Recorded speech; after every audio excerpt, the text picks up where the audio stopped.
Hola, hoy les hablaré sobre la formación de mi aparato digestivo.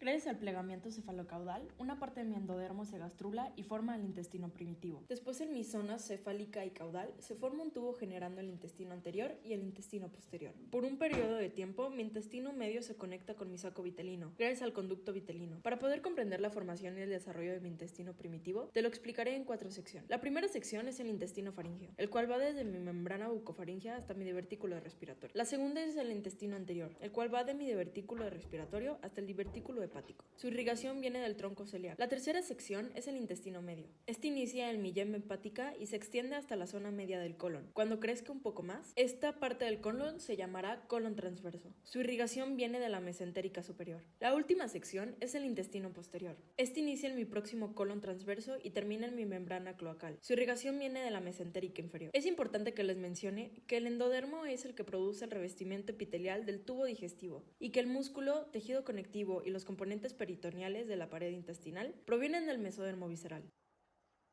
A las 4 semanas de vida se crea mi divertículo respiratorio, el cual formará mis pulmones. Después el tabique traqueocefágico separa el divertículo de la porción dorsal del intestino anterior y con ello me divido en 2 porciones, la ventral, la cual formará mi tráquea, y la dorsal, la cual formará mi esófago. Cuando mi corazón y pulmones comienzan a descender, mi esófago se va alargando rápidamente. Mi estómago se forma a través de una dilatación fusiforme. Mientras todos mis órganos se van formando, mi estómago crea una rotación de 90 grados, hacia la derecha. Este giro hace que el lado izquierdo de mi estómago quede de forma anterior y que el lado derecho hacia la parte posterior. Del mismo modo, la pared ventral, la cual es la curvatura menor de mi estómago, ve hacia el lado derecho, y la parte dorsal, la cual forma la curvatura mayor, ve hacia el izquierdo. Mi estómago está unido por el mesogastrio dorsal por detrás del cuerpo de mi estómago y por el mesogastrio ventral por la parte anterior del mismo, por lo que su rotación hace que los mesenterios se alteren. El mesogastrio dorsal se tira a la derecha generando un espacio en la parte posterior de mi estómago. A este espacio yo le llamo bolsa omental. Y también el mesogastrio ventral se tira a la derecha. Gracias a la rotación de mi estómago, forma un saco de capa doble que se extiende hacia el colon transverso y parte del intestino delgado. A este yo le llamo aumento mayor. En cambio, el mesogastrio ventral crea un aumento menor y al ligamento falciforme del hígado. El borde del ligamento falciforme contiene a la vena umbilical, la cual se cierra al momento de mi nacimiento, para crear el ligamento redondo del hígado. El borde libre de aumento menor, el cual conecta mi duodeno con el hígado por el ligamento hepatoduodenal, contiene al conducto biliar, la vena porta y la arteria hepática. También se da origen al techo del hiato epiploico de Winslow. Esta es una abertura que conecta la bolsa mental al resto de la cavidad peritoneal. En la quinta semana, el vaso se genera como una multiplicación de células mesodérmicas entre las 2 hojas de mesogastrio dorsal, creando que éste se alargue y proteja el vaso. Este se dirige hacia la izquierda, fusionándose con el peritoneo de la pared abdominal posterior. En este punto, desaparece la hoja posterior del mesogastrio dorsal y el peritoneo en la línea de fusión. El vaso se conecta a la pared corporal por el ligamento lieno-renal, en la región del riñón izquierdo, y se conecta con el estómago por medio del ligamento gastroesplénico. Este órgano crece del mesodermo visceral de la placa lateral.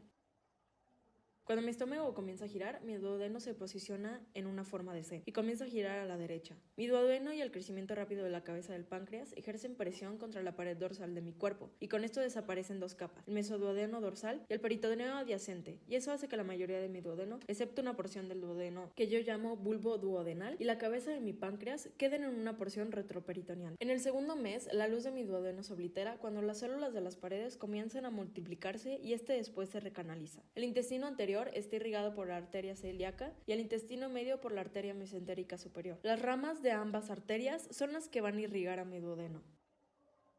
A la mitad de la tercera semana existe una prominencia del epitelio endodérmico en el extremo distal del intestino anterior, la cual llamaré primordio del hígado. El divertículo hepático, o como también la llamo, yema hepática, tiene células de la proliferación rápida, las cuales penetran al tabique transverso. La conexión creada entre el divertículo hepático y el intestino anterior se estrecha y produce lo que yo llamo conducto colédoco. Este conducto genera una pequeña protuberancia ventral que da origen a mi vesícula biliar y a mi conducto cístico.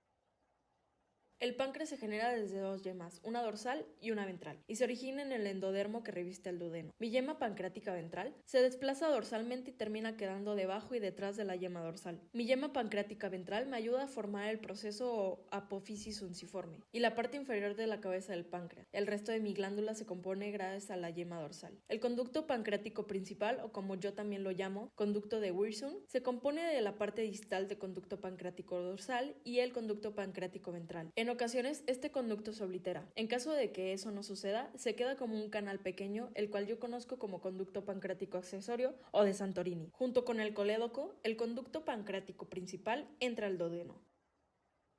A las 5 semanas se genera mi asa intestinal primaria, la cual es un alargamiento rápido del intestino medio. Con esto, la punta de mi asa se conecta con el saco vitelino por medio del conducto vitelino. El intestino medio comienza en la parte distal de la entrada de mi colédoco a mi duodeno y termina en la unión de 2/3 proximales del colon transverso.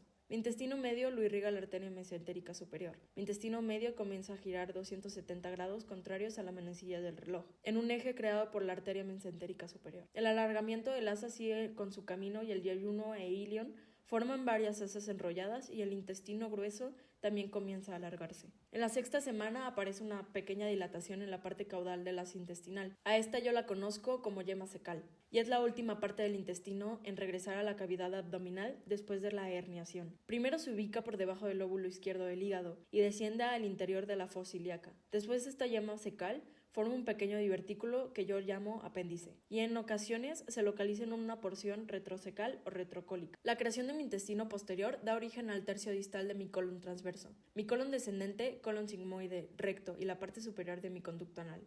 La porción terminal del intestino posterior entra en la región posterior de mi cloaca y genera el conducto anorrectal primitivo. La alantoides penetra en la posición anterior y genera mi seno urogenital primitivo. Mi cloaca es una cavidad que está cubierta por endodermo con un límite ventral revestido por el ectodermo superficial. La frontera entre el endodermo y el ectodermo da origen a mi membrana cloacal. Mi tabique urorectal es una capa de mesodermo que separa la región entre la alantoides y mi intestino posterior. Mientras voy creciendo y mi pliegue sigue alargando, la punta de mi tabique urorectal se coloca cerca de mi membrana cloacal. Al final de la 7ª semana, la membrana se rompe creando la abertura anal para el intestino posterior y una abertura ventral para el seno urogenital. Con esto, la punta del tabique urogenital genera el cuerpo perineal. La parte superior del conducto anal se deriva del endodermo de mi intestino posterior y la parte inferior deriva del ectodermo que rodea a mi proctodeo. El ectodermo que se encuentra en la región de mi proctodeo, en una parte de mi cloaca prolifera y se invagina creando mi depresión anal. Cuando mi membrana cloacal se genera una continuidad entre la parte superior e inferior de mi conducto anal.